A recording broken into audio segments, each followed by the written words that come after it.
If you think you're just gonna do Yellowstone in an afternoon, step away from your rental car and reassess your choices. Yellowstone is 3,500 square miles. That's larger than Rhode Island and Delaware combined. You are not visiting a city park. You are entering a medium-sized European nation. The biggest mistake people make is assuming a 30-mile drive in Yellowstone takes 30 minutes. It doesn't. Your GPS is actively lying to you, and treating this place like a normal road trip is guaranteed to wreck your vacation. Here's where most people fail: the west entrance out of the town of West Yellowstone. Over 40% of all park traffic squeezes through this single gate. On paper, driving from the west gate to Old Faithful is about 30 miles. Standard highway logic says that's a quick half-hour cruise. Except you aren't on a highway. You're on Grand Loop Road, a 142-mile ribbon of asphalt with a strict 45-mile-an-hour speed limit. And you will almost never hit that 45-mile-per-hour limit.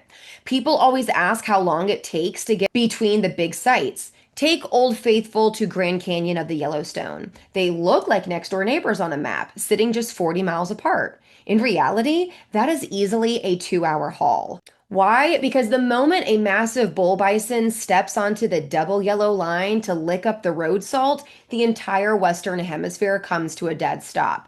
You will sit idling for 40 minutes while dozens of cars ahead of you roll down their windows to take dozens of identical, blurry photos of a mammal that fundamentally does not care about your lunch reservation. Or maybe you do this. You look at the map, you see the figure eight layout, and think, I'll be smart. I'll take the Norris-Canyon cut through road right across the center and save an hour. I applaud the initiative, yet you just walked into a secondary trap. Everyone else had that exact same genius idea. The middle connector isn't a secret warp pipe. It is a two-lane bottleneck where RVs go to test their transmission fluid. And no, you cannot just swing around these RVs or other vehicles while they sit there gridlocked. 95% of the park loop is a solid double yellow line wrapped around blind timber curves. You are stuck at 18 miles an hour whether you like it or not. And if you manage to survive that drive, few account for the parking lot lottery. If you pull up to Grand Prismatic Spring or Old Faithful at 10:30 a.m., you aren't just parking, you're participating in an Olympic sport. You will circle a paved grid with 10 other vehicles like vultures over a fresh carcass, waiting for one family to finally pack up their cooler so you can all fight a minivan from Ohio for a single spot. That 40-mile drive just turned into a 3-hour ordeal. Now, if you enter through the north entrance at Gardner, Montana, you face a completely different flavor of spatial delusion. You pull past the Roosevelt Arch, you look at the map, you see Mammoth Hot Springs, and think Tower Roosevelt is a quick jump east. What the map conveniently forgets to mention is the sheer vertical ascent, the cliffside switchbacks, and the massive commercial tour buses navigating mountain passes built in the 1920s. A 20-mile stretch in the Northern Loop easily turns into a 70-minute crawl. Driving from the North Gate all the way down to the South Gate to hit Grand Teton National Park takes nearly 3 hours without stopping for gas, bathroom breaks, or scenic overlooks. And if you visit in May or late September, high elevation passes like Dunraven can still close that time of year for overnight snow without warning, turning what should have been a quick loop into a 3-hour backtracking detour.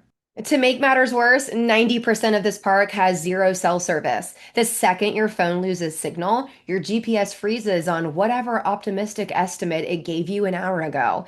If you miss a turn or get redirected into an unannounced construction detour, your phone will not save you. You are on your own with a paper map and your own fading patience. I'm not trying to scare you. I'm not saying don't visit. You must go there. Yet take all of this into consideration so you don't make these mistakes. How do you actually navigate this monster without hating your travel companions by day two? Well, first, stop trying to cover it all in one go. Treat the Grand Loop like two separate parks. Do the upper loop on at least day one, and then sleep, and then hit the lower loop on day 2 or 3. Trying to cover both in a single day is not a vacation. It's an expensive way to stare at pine trees through a bug splattered windshield. Second, set an alarm that hurts. If your tires do not roll through the gate before 7:30 a.m., you may have already lost the day. By 9 a.m., usually the gate lines are miles long and every major parking lot is entirely gridlocked. Third, treat your fuel tank like a lifeline. Gas stations are spread tens of miles apart, and idling in a 2-hour Bison jam with the air conditioner blasting consumes fuel rapidly. Fill up every single night and don't let your tank drop below half. Finally, pack a real cooler. Finding food inside the park means competing with 5,000 starving tourists at a general store dining hall. If you run out of snacks at 1 p.m. in the middle of Hayden Valley, the mood in their car will deteriorate faster than a milk carton left in the sun. Respect the scale of the park. Download your offline maps before you hit the gate, buy a road cooler, and accept that the bison own the right of way. In the next episode, we are breaking down all 5 entrance gates one by one, including which gateway town actually makes sense for your base camp. Hit subscribe so that you don't miss any parts of our Yellowstone series, and I'll see you in the next episode.